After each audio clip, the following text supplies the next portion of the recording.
여호와여 어찌하여 멀리 서시며 어찌하여 환난 때에 숨으시나이까. 악한 자가 교만하여 가련한 자를 심히 압박하오니 그들이 자기가 베푼 꾀에 빠지게 하소서. 악인은 그의 마음의 욕심을 자랑하며 탐욕을 부리는 자는 여호와를 배반하여 멸시하나이다. 악인은 그의 교만한 얼굴로 말하기를 여호와께서 이를 감찰하지 아니하신다 하며 그의 모든 사상에 하나님이 없다 하나이다. 그의 길은 언제든지 견고하고 그의 심판은 높아서 그에게 미치지 못하오니 그는 그의 모든 대적들을 멸시하며 그의 마음에 이르기를 나는 흔들리지 아니하며 대대로 환난을 당하지 아니하리라 하나이다. 그의 입에는 저주와 거짓과 포악이 충만하며 그의 혀 밑에는 잔해와 죄악이 있나이다. 그가 마을 구석진 곳에 앉으며 그 은밀한 곳에서 무지한 자를 죽이며 그의 눈은 가련한 자를 엿보나이다. 사자가 자기의 굴에 엎드림 같이 그가 은밀한 곳에 엎드려 가련한 자를 잡으려고 기다리며 자기 그물을 끌어당겨 가련한 자를 잡나이다. 그가 굽으려 엎드리니 그의 포악으로 말미암아 가련한 자들이 넘어지나이다. 그가 그의 마음에 이르기를 하나님이 잊으셨고 그의 얼굴을 가리셨으니 영원히 보지 아니하시리라. 여호와여 일어나옵소서. 하나님이여 손을 주옵소서. 가난한 자들을 잊지 마옵소서. 어찌하여 악인이 하나님을 멸시하여 그의 마음에 이르기를 그는 감찰하지 아니하리라 하나이까. 주께서는 보셨나이다. 그는 재앙과 원한을 감찰하시고 주의 손으로 갚으려 하시오니 외로운 자가 주를 의지하나이다. 주는 벌써부터 고아를 도우시는 이시니이다. 악인의 팔을 꺾으소서. 악한 자의 악을 더 이상 찾아낼 수 없을 때까지 찾으소서. 여호와께서는 영원 무궁하도록 왕이시니 이방 나라들이 주의 땅에서 멸망하였나이다.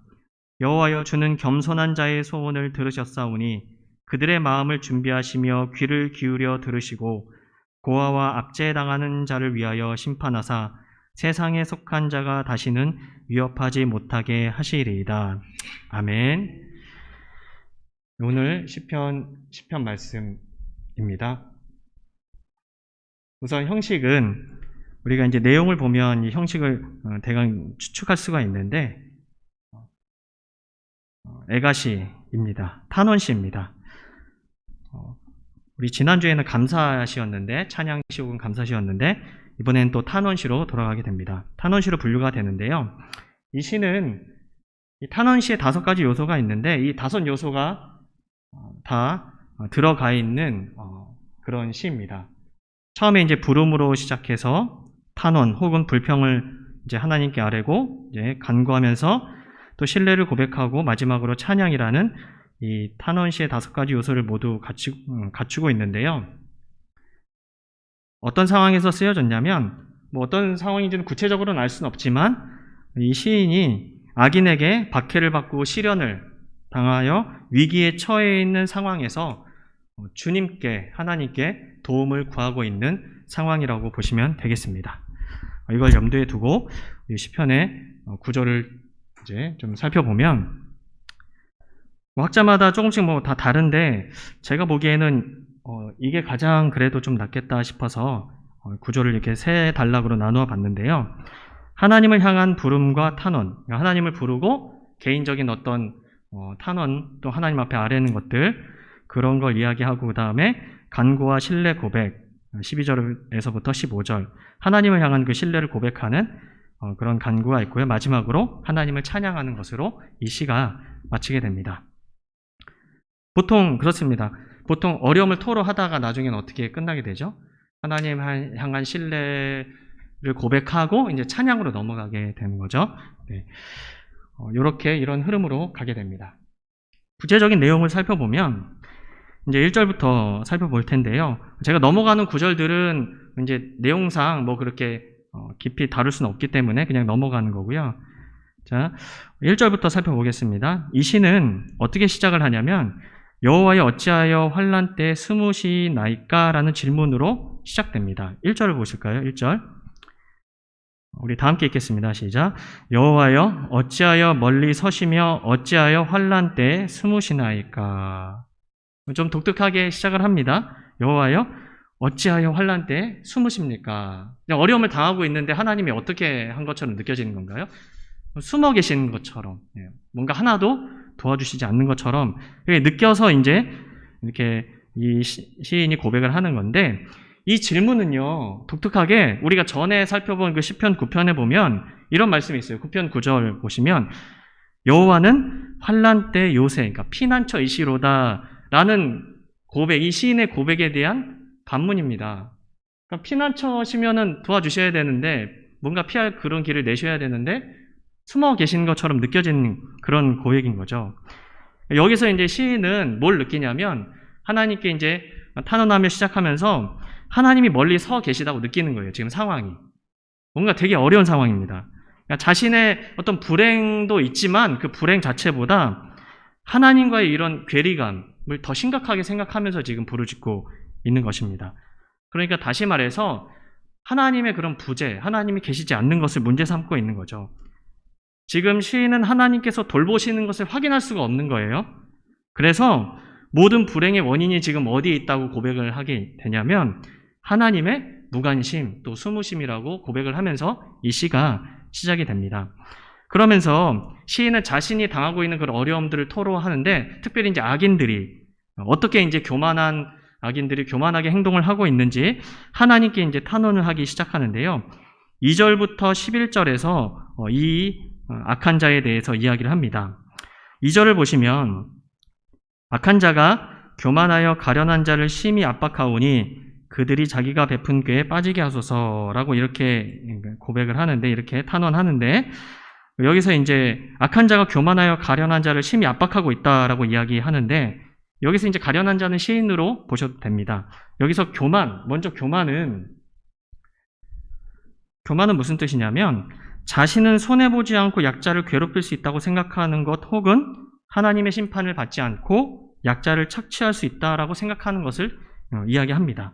그렇기 때문에 가련한 자를 심히 압박하고 있는데요. 그리고 이제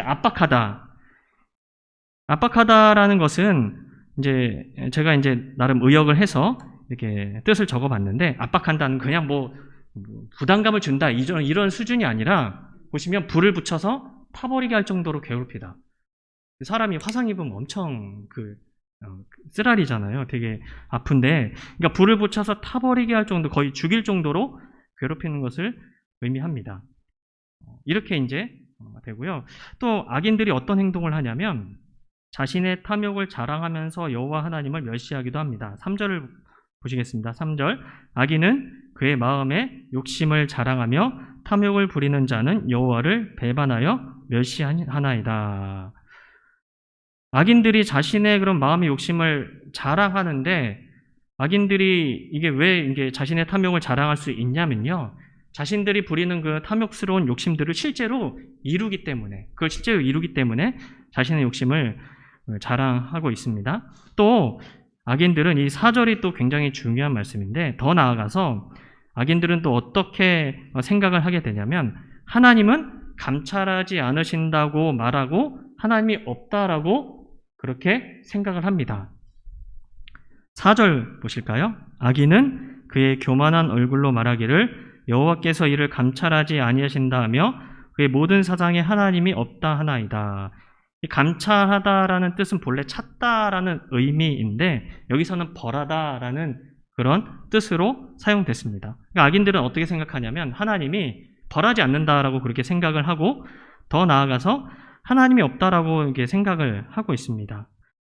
그러니까 이들의 주장은요, 그 시편 9편 12절의 그런 가난한 자의 신앙 고백을 정면으로 부정을 하는데, 시편 9편 12절 보시면 피 흘림을 신문하시는 이가 그들을 기억하시며 가난한 자의 부르짖음을 잊지 아니하시도다.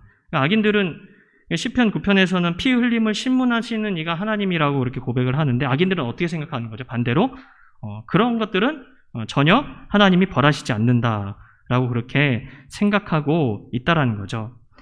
또한 악인들은 하나님이 벌하지 않는 분이면서 동시에 하나님이 없다라고 생각을 하는데, 여기서 하나님이 없다라고 주장하는 자들은 어떤 사람들이냐면, 제가 이제 조금 어려운 말로 썼는데 이론적 무신론이 아니라 실천적 무신론자들인데, 이게 뭐냐면 하나님의 존재가 아예 없다. 하나님 아예 이 세상에 계시지 않는, 하나님이라는 존재가 없다라고 생각하는 그런 사람이 아니라 하나님의 존재를 인정은 해요. 인정은 하지만 하나님이 인간사에 관심이 없고 개입하지도 않는다고 생각하는 사람들. 이 사람들이 실천적 무신론자들입니다.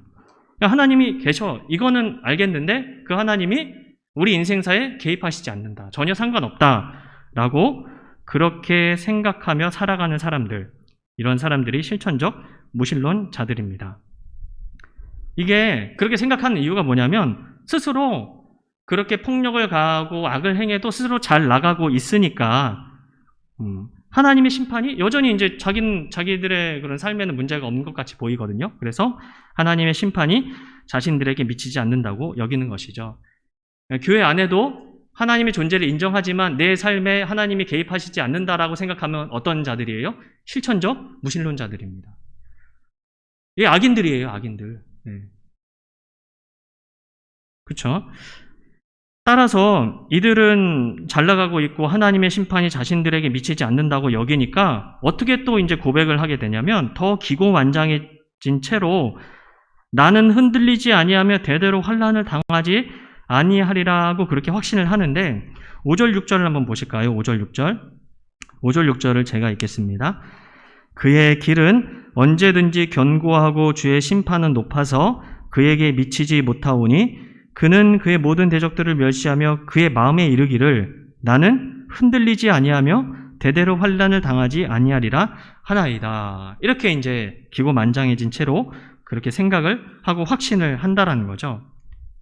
악인의 모습입니다. 계속해서 이 악인들의 생각과 행동에 대해서 7절부터 11절에서 시인이 또 묘사를 하는데 특별히 악인들이 무죄한 자에게 가하는 악에 대해서 묘사를 하는데 여기서 또 어떤 내용이 나오냐면 입에 대해서 나옵니다. 참 잠언이나 시편이나 이 야고보서는 입에 대해서 참 많이 강조하는 것 같은데 그들의 입은요 악독이 가득해. 입에서 그냥 악이 막 튀어나오는데 마치 사람을 죽이는 치명적인 무기로 가득한 무기 창고와 같다는 거예요. 그들의 입이 사람을 그러니까 죽일 수 있는 무기 창고와 같다라고 그렇게 이야기를 합니다. 실제로 그 입은 저주와 거짓과 포악으로 가득한데요. 7절을 보시면 이렇게 고백을 합니다. 그의 입에는 저주와 거짓과 포악이 충만하며 그의 혀 밑에는 잔해와 죄악이 있나이다. 그렇게 입으로 뭔가 사람을 죽이는 일들을 행하고 또 이 악인들은 은신처에서 매복하여 무고한 자들을 기다리는 도적 혹은 강도를 닮았다라고 이야기를 합니다. 8절을 제가 읽겠습니다.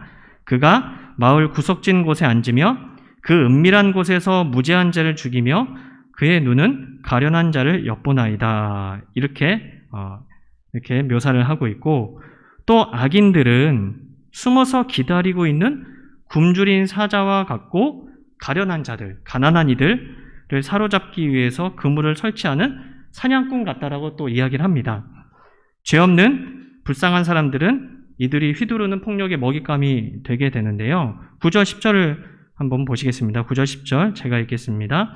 사자가 자기의 굴에 엎드림같이 그가 은밀한 곳에 엎드려 가련한 자를 잡으려고 기다리며 자기 그물을 끌어당겨 가련한 자를 잡나이다. 그가 굽으려 엎드리니 그의 포악으로 말미암아 가련한 자들이 넘어지나이다. 이렇게 하는 것도 모자라서 악인들은 하나님이 그들의 악행에 관심을 두지 않는다고 그렇게 여기고요. 행여 안다 하더라도 하나님이 그걸 잊어버릴 것이라고 그렇게 생각을 합니다. 착각이죠. 절대 안 그런데 11절입니다. 그가 그의 마음에 이르기를 하나님이 잊으셨고 그의 얼굴을 가리셨으니 영원히 보지 아니하시리라 하나이다. 그러니까 이런 생각들을 하니까 그냥 거침없이 그냥 악을 행하는 거예요. 브레이크 없이. 그렇게 생각하고 있습니다. 악인이 이런 확신을 갖게 될 만큼 긴 시간 동안 이 시인이 이걸 보면서 하나님께서 너무 침묵하시는 이 긴 시간 보니까 하나님이 침묵하고 계십니다. 악인들이 그렇게 생각하고 행동해도 어떻게 되는 거죠? 하나님의 심판이 없는 것 같이 느껴지니까 긴 시간 동안에 하나님의 침묵은 시인을 더욱 고통스럽게 만듭니다. 왜냐하면 하나님은 그런 분이 아니라는 걸 알고 있는데 현실은 그렇게 계속 흘러가고 있다는 걸 보기 때문에 그런 것이죠. 이처럼 힘없고 가난한 자들을 또 무참히 억압하는 악인들의 행동에 대해서 즉각적인 응답이 없는 그 하나님, 응답 없는 하나님의 응답이 없는 그런 현실을 보면서 시인은 심히 1절부터 11절에서 고통스러워하고 있습니다. 그런데 12절부터 좀 분위기가 바뀌기 시작해요. 하나님께 탄원하면서 분위기가 바뀌기 시작합니다. 시인은 그동안 고통 가운데 있었습니다. 하나님께 피했지만 도움을 얻지 못했습니다. 게다가 그의 원수는 음모를 꾸미고 숨어 기다리다가 시인을 죽이려고 그렇게 하고 있습니다. 그러나 하나님은 어떻게 침묵하고 계시는 거죠. 이런 배경 가운데 간절히 하나님을 찾는데 그 하나님을 찾는 가운데 시인은 하나님을 향한 신뢰를 고백합니다. 이 부분이 이 시의 핵심이라고 볼 수 있는데요. 1절에 제기된 문제가 해결되기까지 시인은 오래 기다린 것 같습니다. 이제 그는 여호와 하나님께서 일어나시기를 구하는데요. 시인은 하나님을 깨우고 있습니다. 12절 보실까요? 12절 우리 다 함께 읽겠습니다. 시작. 여호와여 일어나옵소서, 하나님이여 손을 드옵소서, 가난한 자들을 잊지 마옵소서. 여기서 이제 일어나옵소서, 뭐 말도 우리가 본 것 같은데 의로운 재판장이신 하나님의 개입을 좀 긴급히 요청하는 호소입니다. 좀 빨리 하나님께서 그 하나님의 손을 드셔서 이 악인들의 문제를 공의롭게 좀 해결해 달라는 그런 시인의 호소입니다. 그렇게 호소하면서 하나님을 깨우던 시인은 마음이 굉장히 고통스러웠는데 어느 순간 어떻게 되냐면요. 이 마음의 고통이 하나님을 향한 신뢰로 바뀌어지게 됩니다. 이게 은혜예요, 사실은. 굉장히 현실을 봤을 때는 마음이 고통스러운데 하나님께 부르짖고 탄원하다 보니까 어떻게 됩니까? 하나님을 향한 신뢰로 이렇게 마음이 바뀌어져 가는 거죠. 이게 사실은 은혜입니다. 시인은 여지껏 주장했던 악인들의 생각과 주장을 정면으로 반박하면서 진정으로 하나님은 악인의 행태를 눈여겨보고 계시며 보응할 때를 기다리시는 분이라고 고백을 하고 있습니다. 14절, 우리 14절 함께 읽겠습니다. 시작. 주께서는 보셨나이다. 주는 재앙과 원한을 감찰하시고 주의 손으로 갚으려 하시오니 외로운 자가 주를 의지하나이다. 주는 벌써부터 구하를 도우시는 이시니이다. 아멘. 주님께서 보셨고 감찰하시고 주의 손으로 이제 갚으실 것이다 라고 그렇게 확신을 하게 되는 거죠. 근데 외로운 자는 도움을 받을 때가 없는 자입니다. 주는 외로운 자가 주를 의지하나이다. 그러니까 다시 말해서 이 도움을 받을 데가 없는 자는 누구에게 도움을 받을 수 있냐면요. 하나님께 도움을 받을 수 있다는 거죠. 하나님께서는 악인의 행태를 보응하실 뿐 아니라 예나 지금이나 변함없이 고아를 돌보시는 분이십니다. 고아는 어떤 사람의 대표죠? 사회적으로 가장 어려운 처지에 있는 자를 대표하고 있습니다. 그래서 하나님께서는 이렇게 도움을 받을 때도 없고 사회적으로 가장 어려운 처지에 있는 약자들을 우선적으로 도우시고 보호하시는 분이라는 거죠. 하나님을 의지할 때. 그렇게 이제 고백을 하게 됩니다. 시인이 사회적 약자의 위치에 있기 때문에 지금 또 이런 고백을 하게 되는데 이 탄원시는 이렇게 신뢰를 고백하면서 이제 찬양으로 마감이 되는데요. 시인은 찬양 형식으로 하나님의 왕권, 하나님이 온 세상의 왕이심을 노래합니다. 우리가 계속해서 시편을 보면서 시인이 이걸 노래하잖아요. 그래서 16절을 보시면 여호와께서는 영원무궁하도록 왕이시니 이방 나라들이 주의 땅에서 멸망하였나이다. 왕이시고 이방 나라들을 또 심판하시는 온 세상의 왕이시라는 거죠. 하나님께서 온 세상의 왕이실 뿐 아니라 또 하나님은 겸손한 자의 소원을 들으시는 분이신데요. 17절 우리 함께 읽으면 좋겠습니다. 시작. 여호와여 주는 겸손한 자의 소원을 들으셨사오니 그들의 마음을 준비하시며 귀를 기울여 들으시고. 이 겸손한 자의 소원은요, 그동안 시련을 당하고 있던 힘이 없는 그런 약자들, 시련을 당하고 있던 자들의 기도를 가리킵니다. 악인들의 소원은 그 모든 자랑과 함께 다 사라지지만 시련을 당하지만 하나님께 맡기며 기도하는 겸손한 자의 소원은 하나님이 듣고 응답하신다라는 거죠. 그렇기 때문에 세상에 속한 악인은 결국 멸망하게 되어진다라는 그런 고백으로 이 시가 마무리가 됩니다. 18절을 보시면 고아와 압제당하는 자를 위하여 심판하사 세상에 속한 자가 다시는 위협하지 못하게 하시리이다. 이렇게 해서 시가 마무리되게 되는데요.